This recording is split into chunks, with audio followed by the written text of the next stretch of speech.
Bonjour, alors je reviens sur mon plancher.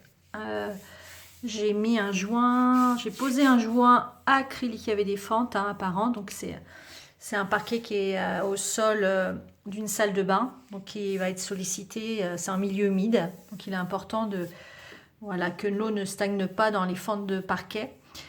Donc ici il y avait des petites fentes ouvertes, j'ai poncé le parquet avant, j'ai enlevé le vernis pour refaire justement, c'est de la rénovation.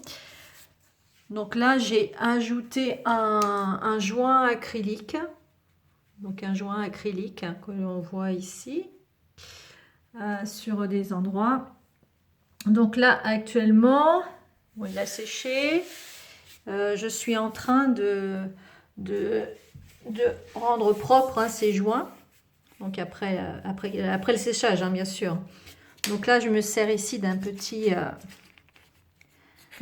outil à lame pour gratter, donc remettre un petit peu, attention sans trop enlever le joint.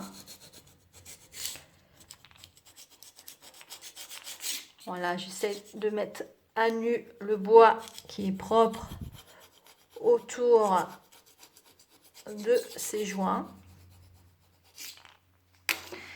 Donc voilà. Donc après ça fait donc là par exemple j'ai encore un petit peu,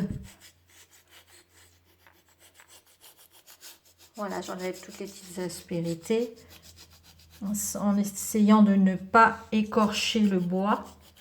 Ça peut venir vite fait, vous voyez là. Donc là, bon, puis il y a des petits dénivelés, évidemment. C'est pas là, voilà.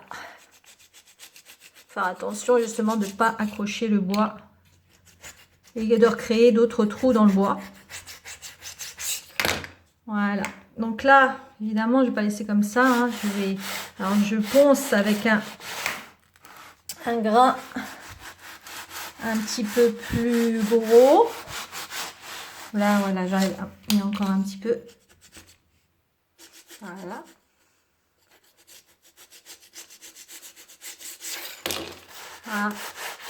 Voilà, ça allège quand même le travail de ponçage, de pouvoir gratter. Et j'en ai encore là. Voilà.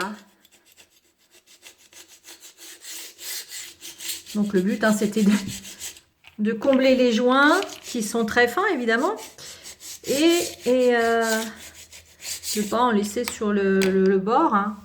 Le bord, ça n'est pas utile. Ça donnera une teinte qui n'est pas